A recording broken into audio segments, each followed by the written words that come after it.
నమస్తే, welcome to our channel. Vaikuntha శ్రీనివాసుడు శ్రీ తిరుమల వెంకటేశ్వరుని లడ్డూ ప్రసాదం కల్తీ వ్యవహారం దేశవ్యాప్తంగా చర్చనీయాంశమైంది.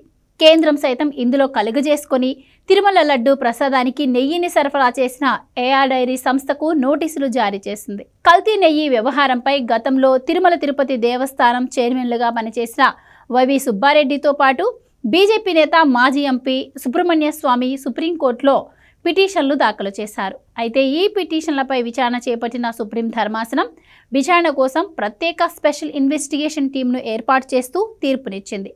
ఈ ప్రత్యేక సిట్లో 2 సిబిఐ అధికారులతో పాటు 2 రాష్ట్ర అధికారులు, 1 కేంద్ర ఫుడ్ సేఫ్టీ అధికారి కొనసాగుతారు.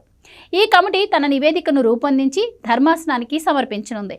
అయితే సుప్రీం ధర్మాసనం విచారణ అనంతరం స్పెషల్ సిట్ను ప్రకటిస్తే దానిని కూడా వైసీపీ నేతలు వక్రీకరిస్తూ వక్ర భాషలు చెబుతున్నారు. గతంలో తాము అధికారంలో ఉన్నప్పుడు ఎలాగైతే ప్రజలను బ్లఫ్ చేశారో ఇప్పుడు కూడా సుప్రీం తీర్పును అలాగే తమకు అనుకూలంగా వచ్చిందని ముఖ్యమంత్రి చంద్రబాబు నాయుడికి సుప్రీంకోర్టు ఆక్షేపించిందని తమ స్టైల్లో వక్రీకరణలు చేశారు వైసీపీ అధినేత వైఎస్ జగన్మోహన్ రెడ్డి.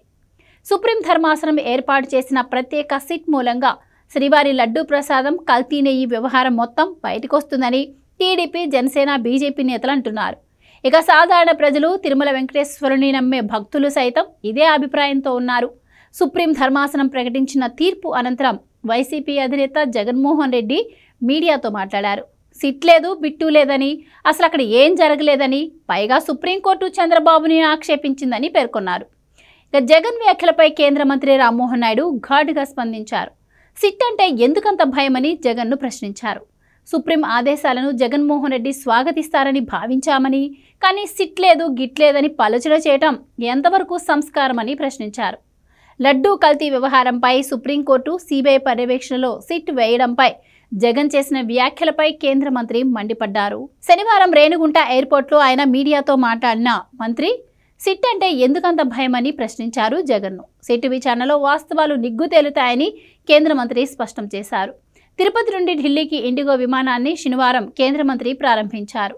గతంలో దేశంలో 75 విమానాశ్రయాలు ఉండేవని, నరేంద్ర మోదీ ప్రధాని అయ్యాక 156కు పెంచారని కేంద్ర మంత్రి రామ్మోహన్ నాయుడు తెలిపారు. ఇక త్వరలోనే నెల్లూరు, ఒంగోలు, పుట్టపర్తిలలో స్థలాన్ని పరిశీలించి నూతన ఎయిర్పోర్ట్లకు శంకుస్థాపన చేస్తామని ప్రకటించారు. ప్రధాని నరేంద్ర మోడీ, ముఖ్యమంత్రి చంద్రబాబు ఆలోచనల మేరకు పనిచేస్తున్నట్టు కేంద్ర మంత్రి రామ్మోహన్ నాయుడు స్పష్టం చేశారు. నిన్న తిరుమల లడ్డూ వివాదానికి సంబంధించి సుప్రీంకోర్టు ఇచ్చిన తీర్పుపై జగన్ మీడియాతో మాట్లాడారు. తిరుమల లడ్డూ ప్రసాదం అపవిత్రమైందనే, అబద్ధమనే, ఈ విషయం చెప్పడానికి సిట్ అవసరం లేదని, బిట్టు అవసరం లేదని అన్నారు. ఇక చంద్రబాబును సుప్రీంకోర్టు ఆక్షేపించిందని చెప్పారు. ఆయన వేసిన సిట్ను రద్దు చేసిందని, లడ్డూ వ్యవహారంలో అసలేం జరగలేదని కంటికి క్లియర్గా కనిపిస్తోందంటూ ఆయన ఏదో జరిగిందని, వీళ్ళందరూ ఏదో చూపించే ప్రయత్నం చేస్తున్నారు, ఏమీ జరగలేదని మేం చెబుతున్నామని, దానికి ఆధారాలు చూపిస్తున్నామని, అయినా ఎవరైనా వచ్చి కొత్తగా ఇంకేం చేస్తారు చెప్పండి అంటూ జగన్ రివర్స్ ప్రశ్నించారు. ఇక కేవలం రాజకీయ స్వార్థం కోసం వీళ్ళు ఒక తప్పుడు రిపోర్టు తయారు చేసి ప్రచారంలో పెడితే వెంకటేశ్వర స్వామికి కోపం వస్తుంది. స్వామికి కోపం వస్తే మామూలుగా ఉండదు. వెంకటేశ్వర స్వామి తన కోపాన్ని చంద్రబాబు, కూటమి నేతలు, ఆయనను సమర్థిస్తూ మాట్లాడే వారిపైన, అలాగే అబద్ధాలను రెక్కలు కట్టుకొని ప్రచారం చేస్తున్న వారిపైన మాత్రమే చూపాలని జగన్ కోరుకున్నారు.